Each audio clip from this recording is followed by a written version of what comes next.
संजीवनीज book रिव्ह्यूत आपले स्वागत. पुण्याच्या सुप्रसिद्ध अशा गोखले इन्स्टिट्यूट ऑफ इकॉनॉमिक्सचे नाव देशात अतिशय आदराने घेतले जाते. परंतु ज्यांच्या नावाने ही संस्था आहे त्या गोपाळकृष्ण गोखले यांच्याविषयी आपल्याला फारसे आता माहीत नाही. आज आपण साने गुरुजींनी लिहिलेल्या नामदार गोपाळकृष्ण गोखले यांच्या चरित्रात्मक पुस्तकाचे विवेचन करूया. साने गुरुजींच्या रसाळ भाषेतील हे चरित्र गोखले यांच्या आयुष्यावर प्रकाश टाकतेच, पण गोखले यांच्या मृदू, मनस्वी आणि हळुवार स्वभावाविषयी जो प्रसंगी तर्क कठोर होतो त्याविषयी देखील त्यांनी आपल्याला सांगितले आहे. असे असले तरीही त्यातील मानवीयतेची कळकळ जराही कमी होत नाही असेच दिसून येते.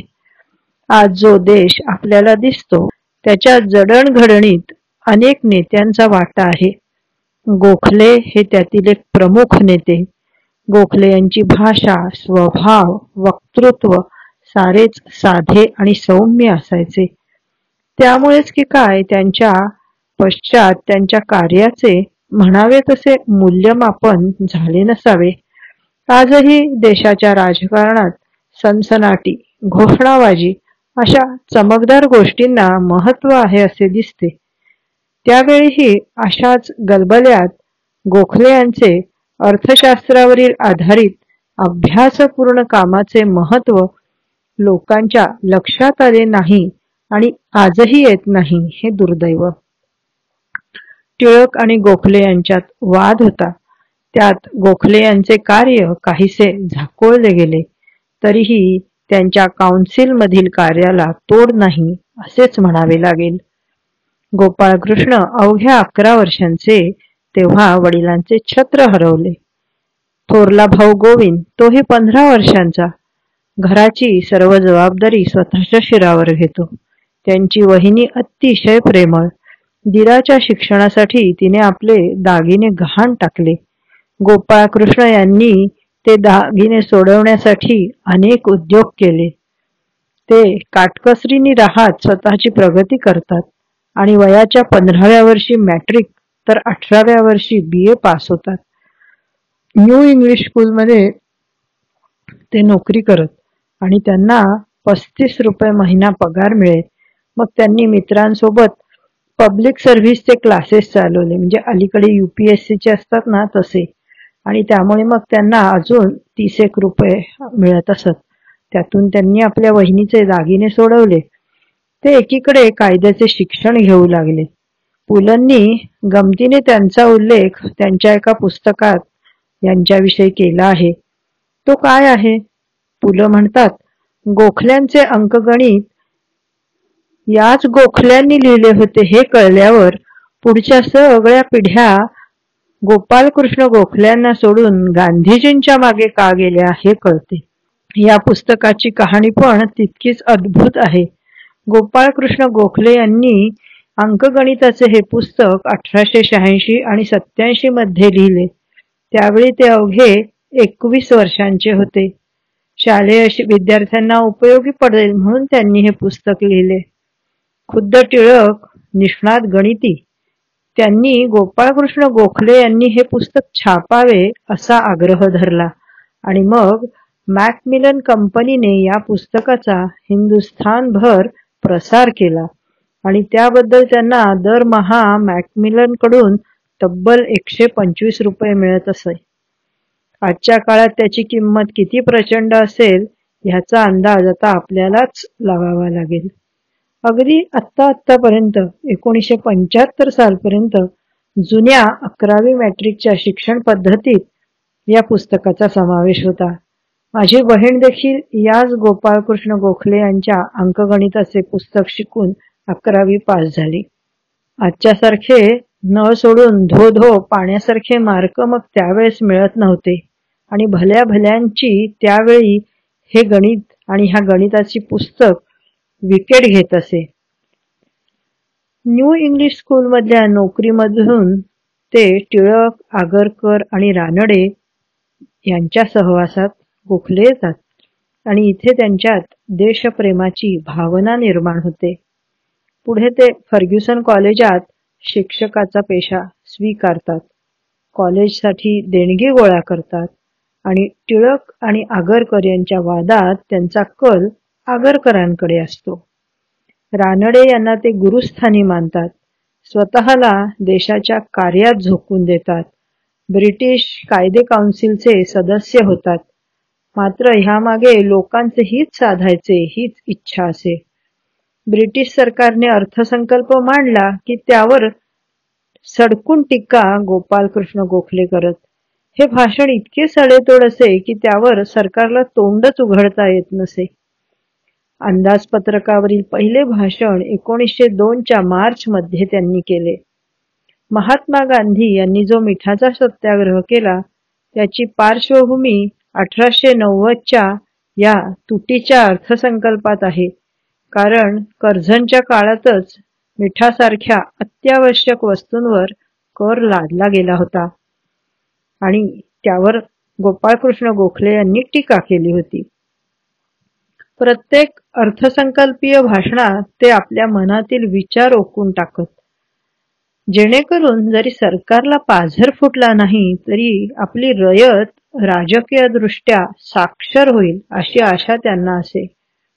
देशभरात नावाजलेली रानडे इन्स्टिट्यूटमधून अनेक दिग्गज पत्रकार बाहेर पडले आहेत, पण त्याच्या स्थापनेची कहाणी पण अशीच लक्षात राहण्याजोगी. गोखले यांना त्यांचे गुरु महादेव रानडे यांच्याविषयी प्रचंड आदर होता. गोखले यांना इंजिनिअरिंगची पण ओढ होती. BA झाल्यावर त्यांना इंजिनिअरिंगचे धडे देखील गिरवावेसे वाटत होते. न्यायमूर्ती रानडे यांचे 1901 मध्ये निधन झाल्यावर गोखले यांनी पुढाकार घेऊन रानडे औद्योगिक संस्था निर्माण केली. 1,00,000 रुपये खर्च करून इमारत आणि शिक्षक अशा दोन्ही सोयी त्यांनी उपलब्ध केल्या होत्या. राष्ट्र उभारणीसाठी औद्योगिक प्रशिक्षण देखील राष्ट्रीय शिक्षणा इतकेच आवश्यक आहे असे त्यांचे मत होते आणि त्यातून ही संस्था उभी राहिली होती. पुढे 1899 मध्ये ते प्रथम इंग्लंडला जातात. तेथील कॉन्झर्वेटिव्ह पक्षाच्या सरकारचा खर्च हिंदुस्थानवर पडतो याची चौकशी करायला एक कमिशन नेमले जाते. त्या चौकशी कमिशनमध्ये यांचा समावेश केला जातो. म्हणून ते इंग्लंडला जातात. बोटीच्या प्रवासात ते आजारी होतात. आपले दुखणे लपवून ठेवतात, पण शेवटी ते बाहेर पडतेच आणि मग खुद्द दादाभाई नौरोजी त्यांची शुश्रूषा करतात. ह्या कमिशन पुढची गोपाळकृष्ण यांची साक्ष फार महत्वाची ठरते. त्यांच्या या साक्षीचे साऱ्या इंग्लंड आणि युरोपभर त्यांचे कौतुकही होते. पण ह्याला गालबोट लागणारी घटना घडते. कोणती ती घटना? त्याचं असं झालं की त्याच वेळी भारतात प्लेग सुरू झाला होता. त्याच्या प्रतिबंधासाठी उपाययोजना करताना त्यात झालेल्या स्त्रियांच्या अत्याचाराच्या कहाण्या त्यांना पत्राद्वारे कळवल्या जातात. गोपालकृष्ण पत्रलेखकाची शहानिशा न करताच उतावीळपणे युरोपातील वृत्तपत्रांना त्याविषयी सांगतात. यामुळे एकीकडे गोपालकृष्णांची वाहवा होते आणि त्याच वेळी सारे युरोप इंग्लंडकडे तुच्छतेने पाहू लागते.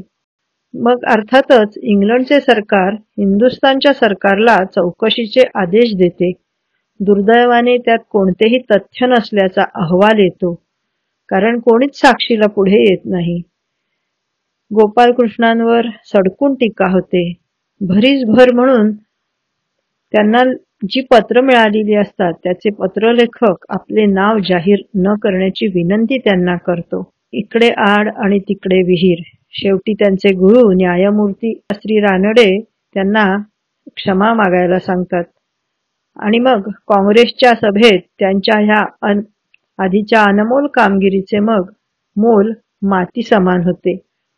म्हणजे उलट अभिनंदन तर दूरच राहिले, पण ह्या काँग्रेसच्या सभेत त्यांच्या निषेधाचा ठराव पास होईल की काय अशी भीती तयार होते. ह्या त्यांच्या चुकीचे दूरगामी पडसाद संपूर्ण हिंदुस्थानात दीर्घ काळ उमटत राहिले आणि त्याचा परिणाम गोखले यांच्या राजकीय कारकिर्दीवर झाला.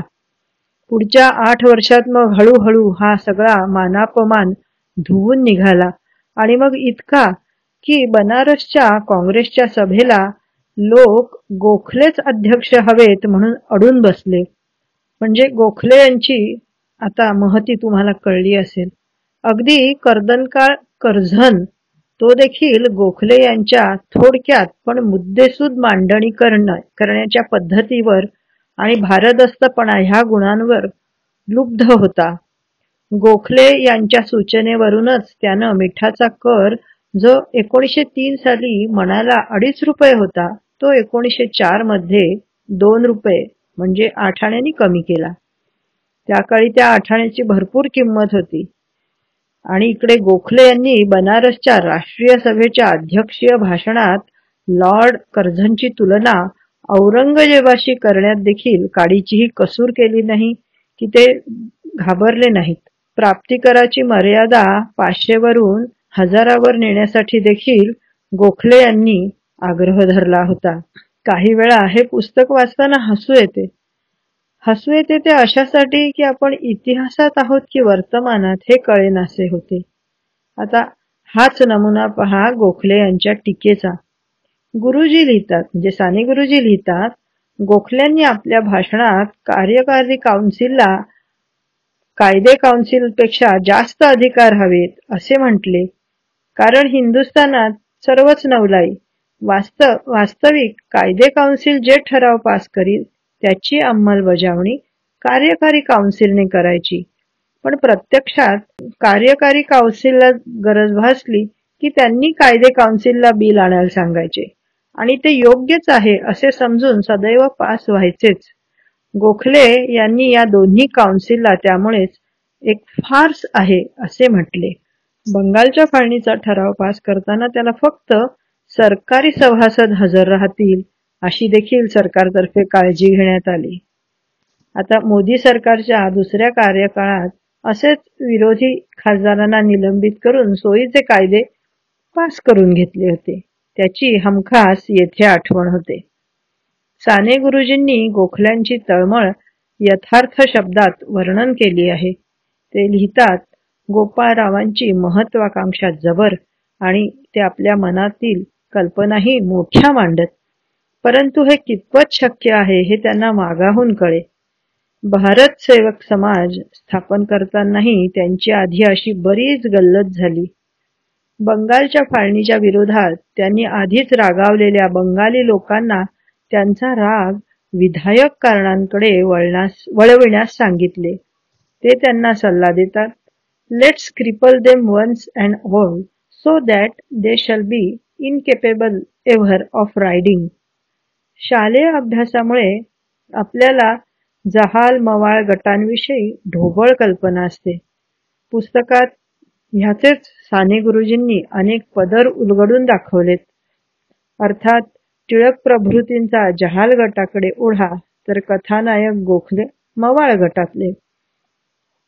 गुरुजींची त्यामुळे लेखनात या दोन्ही गटांच्या संघर्ष बिंदूच्या वेळी सारखा न्याय देताना तारांबळ उडाली आहे.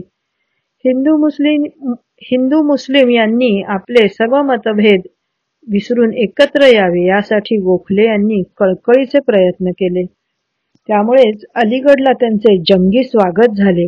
Nation building is nowhere an easy task Gokhale म्हणत.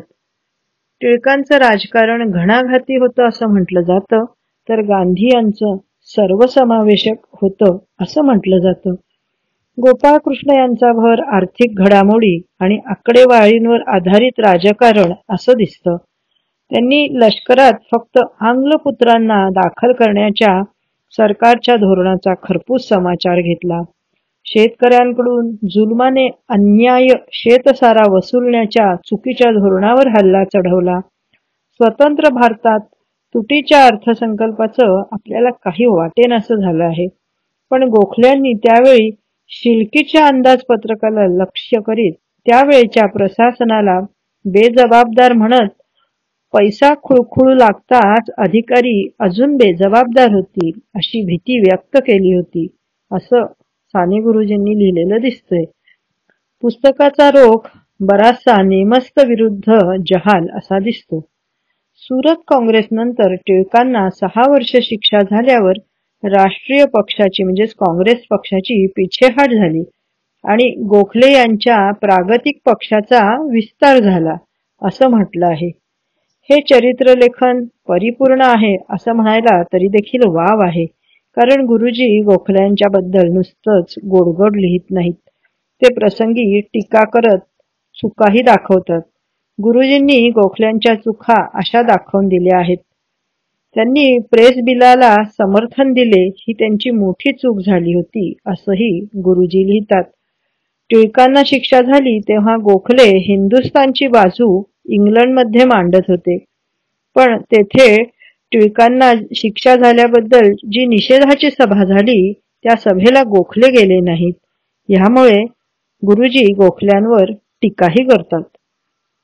स्थानिक स्वराज्य संस्था स्थापन कराव्यात यासाठी गोखले इंग्लंड देशात गेले असताना त्यांनी पुष्कळच प्रयत्न केले. ह्याबद्दलही साने गुरुजी त्यांची प्रशंसा करतात. मात्र टिळकांच्या नेतृत्वाबद्दल शंका नाही इथे, पण गोखले यांच्या कामगिरीला गुरुजी तितकेसे पुढेही आणत नाहीत. काळाच्या ओघात आता गोखले यांचे नाव राहिले नाही, पण ते त्यावेळचे मोठे नेते होते हे त्यांच्या आफ्रिकेतील कामगिरी ह्या लेखातून आपल्याला दिसून येते. नंतरच्या काळात महात्मा म्हणून उदयाला आलेले गांधी गोखले यांचे सचिव म्हणून या दौऱ्यात त्यांची सर्वतोपरी काळजी घेत होते एवढेच सांगितले तरी हे लक्षात येते. लंडन टाइम्समध्ये त्यांच्या कामगिरीबाबत अग्रलेख लिहिला गेला हे देखील याचे सूचक आहे. वयाच्या 18व्या वर्षापासून त्यांनी राजकीय कारकिर्दीला सुरुवात केली. प्रोफेसर, सार्वजनिक सभेचे चिटणीस, वेल्वी कमिशनचे साक्षीदार, कायदे काउन्सिलचे सभासद, राष्ट्रीय सभेचे चिटणीस आणि अध्यक्ष, रॉयल कमिशनचे सदस्य, परराष्ट्रात अनेक संस्थांची स्थापना अशा अनेक जबाबदाऱ्या नामदार गोपालकृष्ण गोखले यांनी आपल्या खांद्यावर घेतल्या.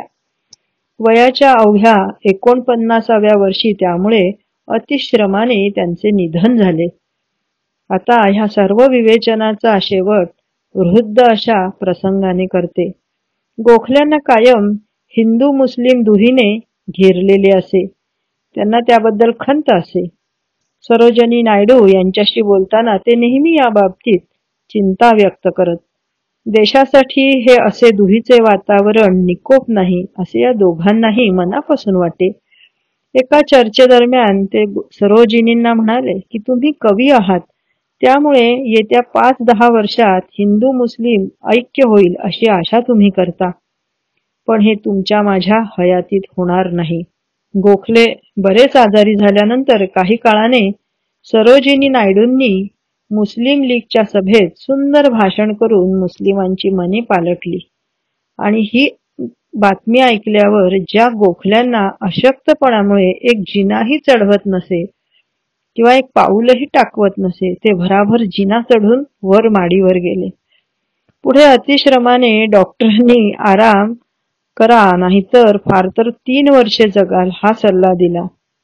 आणि हे सर्व जेव्हा त्यांनी सरोजिनींना सांगितले तेव्हा त्यांच्या चेहऱ्यावर दुःख नव्हते, फक्त त्यांना चिंताही होती की त्याच्या आधी जास्तीत जास्त काम मी कसा पूर्ण करेन, आणि ही शंका त्यांनी सरोजिनींना बोलून दाखवली. वाचाल तर वाचाल. भेटू आता पुढच्या वेळेस आणखी एका पुस्तकासह. धन्यवाद.